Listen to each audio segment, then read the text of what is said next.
Hey, it's Lindsay, y'all. Well, if that wasn't just a super warm greeting, probably foreshadows a little bit the tone of this video, if you didn't already get that from the title. I don't feel so good, and it's not physical. It's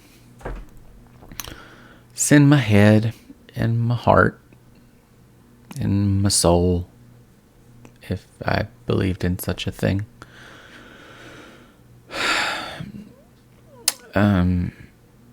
But yeah, it's been apparently 3.5 weeks since my last bad mood video.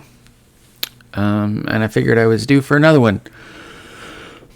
Rather, not so much that I felt like I was due for it, it's just that I was in a shit mood lately, and figured maybe that was a good time to talk about some topics that maybe some of my cisgender friends don't necessarily know enough about, or know much about, or interactions with things they do know about. Yeah, so I'll get into that. I think this will probably be a little bit longer than the last one because I'm probably going to ramble a little bit as I do, and that's okay. Watch it all or don't. I don't care, honestly. I just realized I have an earbud in. I'm going to take that out, but I'm not going to edit this out because I don't really fucking feel like it. So, yeah. Anyway, I've been feeling like shit for 3 or 4 days, probably, maybe longer. I don't know, but I don't feel good. And I think it's a combination of depression and gender dysphoria and imposter syndrome. And I think I've touched on all those things a little bit here and there, but I just kind of want to go through them with what I'm feeling right now, because it's not hypothetical. It's where I'm at right in this moment. So hopefully that can be illustrative for you. So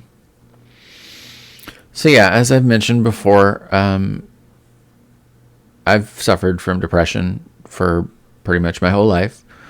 Got diagnosed as bipolar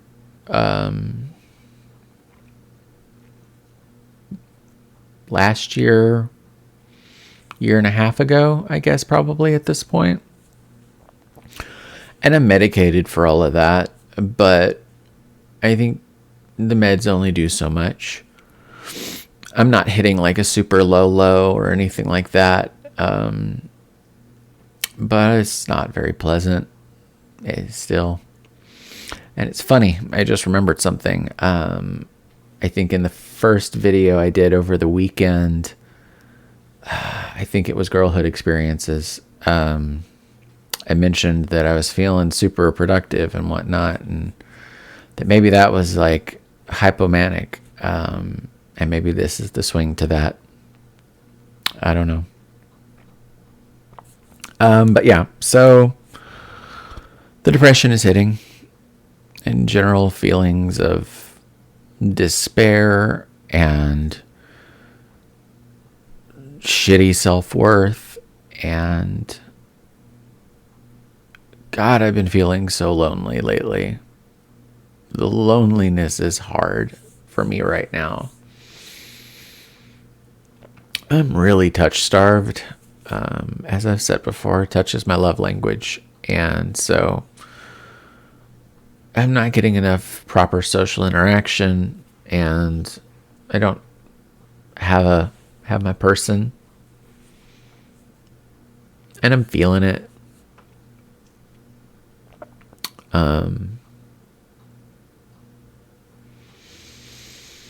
Yeah.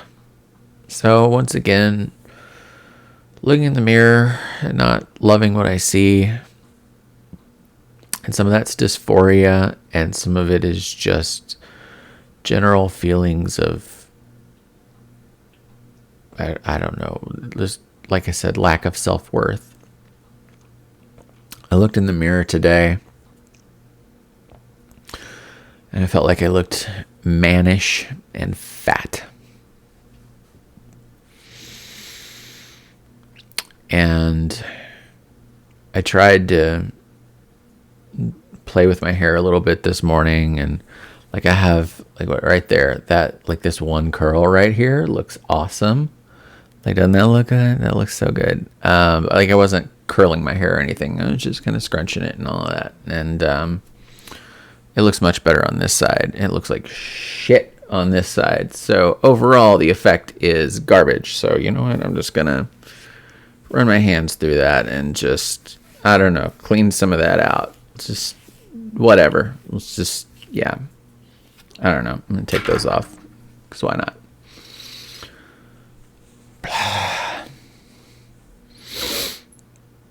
And I had to sit on a video call today, and it was an hour. And like when I'm in a good mood, I look at that little window in the corner that has my picture in it, and I'm like, damn, she looks pretty good. I didn't do that today. Today I was pretty focused, way more than I should have been, on the fact that I just felt like shit, and I feel like I look like shit. Yeah. Some of that's dysphoria, and that ties in some of it, like the feeling mannish thing, you know. And like I had voice therapy this morning, and I felt shitty because I've been blowing off any of my voice training in the last week. Like, I've been talking to my friends online, and I went to like I said, I went to my friend's house on Friday, and so I tried to do some voice stuff, and I think it fell apart by the end of the night. And Saturday and last night, I tried to do some. I had friends described my voice at one point as velvety. So cool. I don't entirely know what that means. I guess it's like smooth.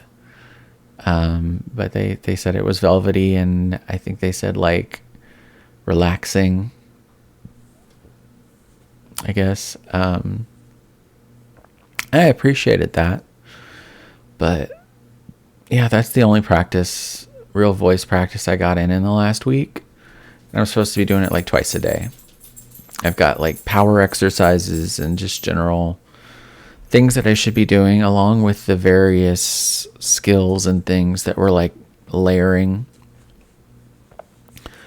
And I actually really felt good about my voice over the weekend when I was using it.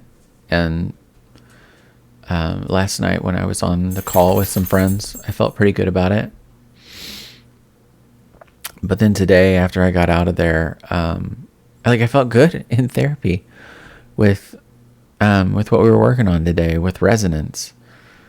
And I don't know, when I got into my car and I'm driving away, thinking, it doesn't matter that it sounds good, because you still have to do this because you are a fake woman. And that's the imposter syndrome. Oh, hey, there's Gizmo. Hi, buddy. I'm making a video. Don't shit in the corner, please.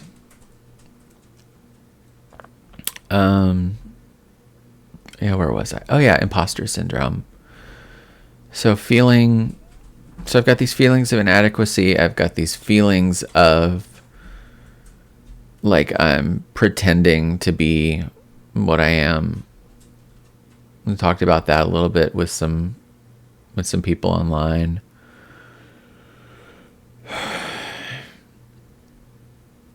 Yeah, it's really nice to have women's spaces to exist in. That helps. I mean, like, look, I have always had friends who are women, and to the very best of my knowledge, they were all cisgender. If any of them were trans, then they've never told me that. I'm pretty sure they were all cis. Like even like in high school, I sat at a table with all girls at lunch, and like it just felt good. It felt, I don't know, natural. Felt comfortable. I've definitely been like treated like one of the girls in the past, and it always felt good. It always felt like natural. It just fit.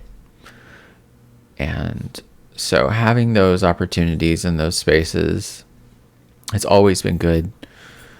Even though, you still feel like an outsider, because there's aspects of that. You're not entirely in the tribe, but you're like an honorary member.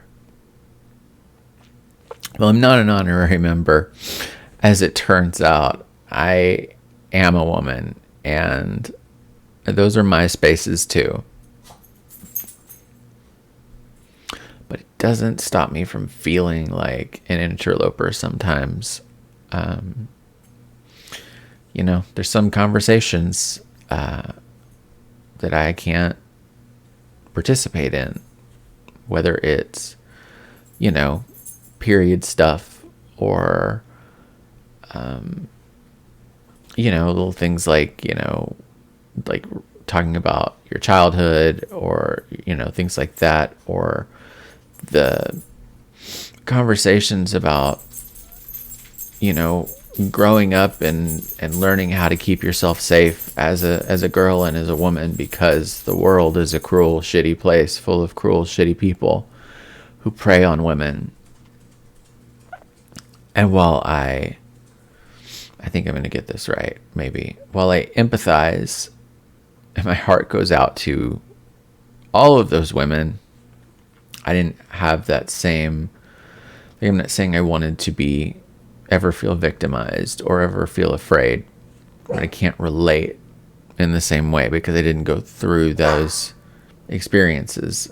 And I feel, I'm sorry if you can hear my dog, I feel left out. Like I said, so that's where I feel fake.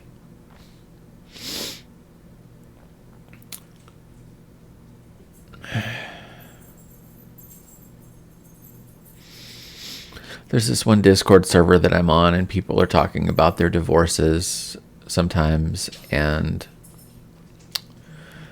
sometimes I talk about mine as it's ongoing, and I feel too often I feel like there's a divorce narrative that you hear a lot, and there's aspects to it that varies, but I feel in some ways like I'm on the guy side of that narrative. I swear to God, you guys don't start.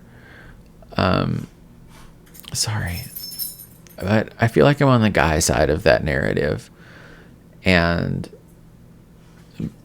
because I make more money than my ex did, and now she's trying to get money out of me, even though we didn't agree to that, and she violated my trust with the way that this has gone down. And again, I'm not going to go too deep into the details, but she violated my trust on that. But still, so I still feel like she's coming across as very entitled and greedy.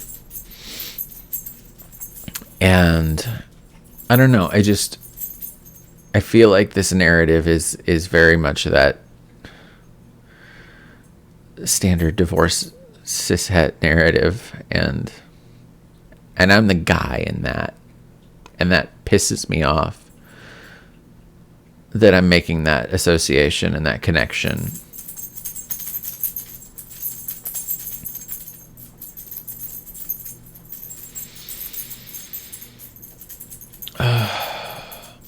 I feel like an imposter at work.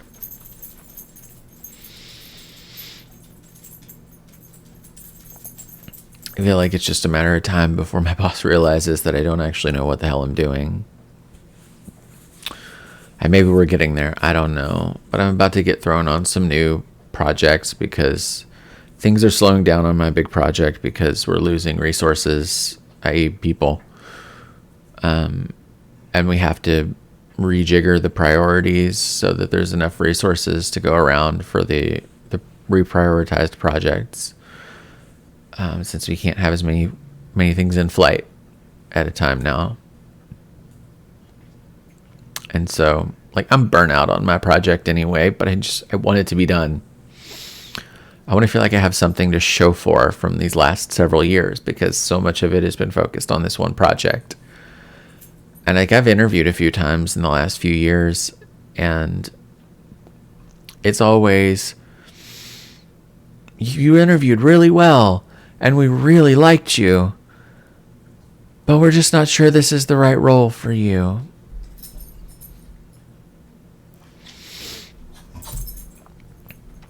Yeah. And it's like, it's hard when they ask you, like, what do you have? Like, tell us about a project you're really proud of. Tell us about how you brought a project to completion, or this or that.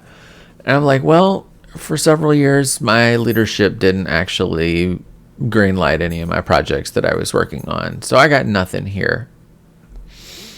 And now that, like, my projects are actually getting done, I'm having to figure out this other part of it that I never had to do before, and, you know, some of the follow through steps of it.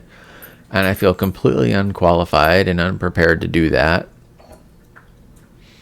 And I'm not sure if I should just ask my boss. I'm like, look, I don't know what I'm doing here. I should. Fuck. I just feel kind of worthless and just generally useless.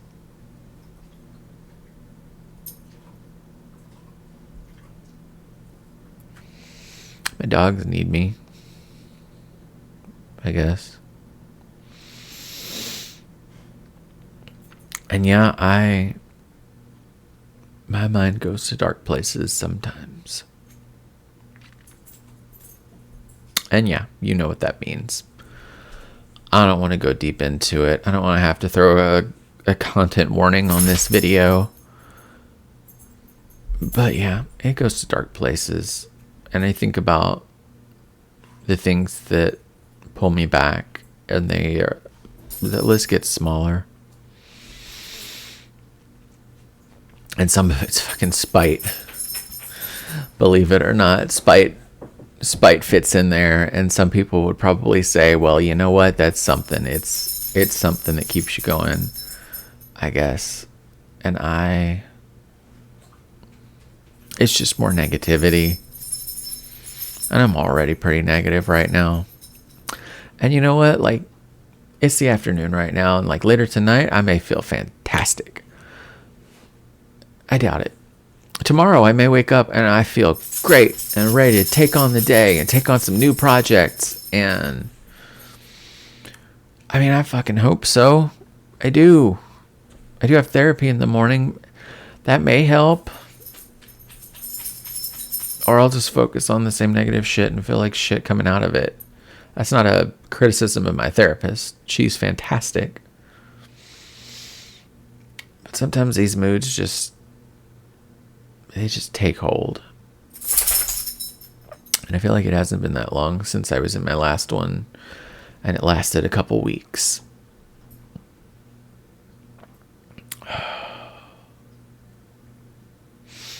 I'm coming up on an old deadline that I gave myself,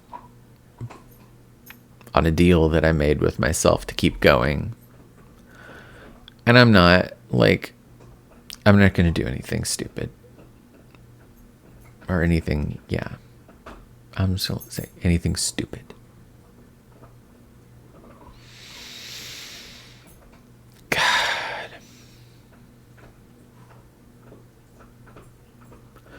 Maybe it's just the specific, because I'm thinking about like last year around this time, I was pretty icky. And, you know, the early October, most of September last year, I think it was mostly late September this year that I was feeling it. Maybe it's that. Maybe it's just getting colder. And just seasonally, it's just less pleasant out. And I know with that, like the few opportunities I have to socialize are getting more limited.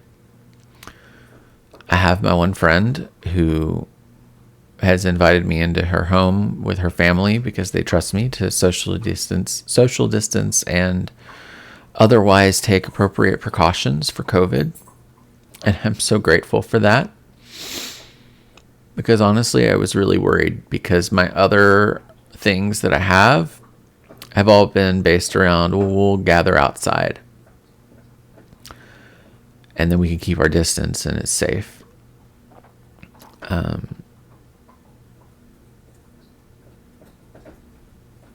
So I was really starting to stress about that going away. But I shouldn't also put like all of my eggs in that one basket. And it's not their responsibility to keep me happy and healthy and socialized.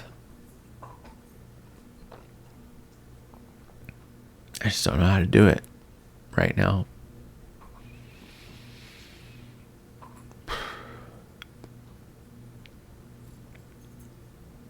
I don't know. I should go check my work stuff real quick. Since I've wasted some time making this video, I think some messages have come in. And go feed my dogs and feed myself. Maybe watch some Critical Role. And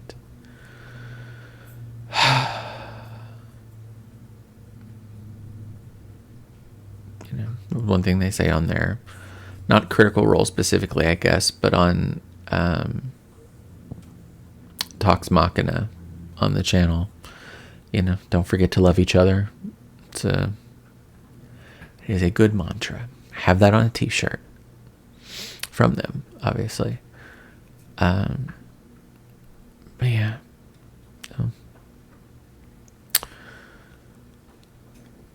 Well, if that's not a compelling endorsement for you to like and subscribe and share this video, I don't know what is.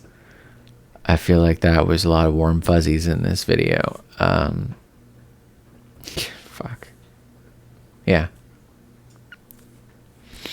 I hope the next video is happier, or at the very least it's more neutral in tone. But yeah. Until next time. Love and hugs.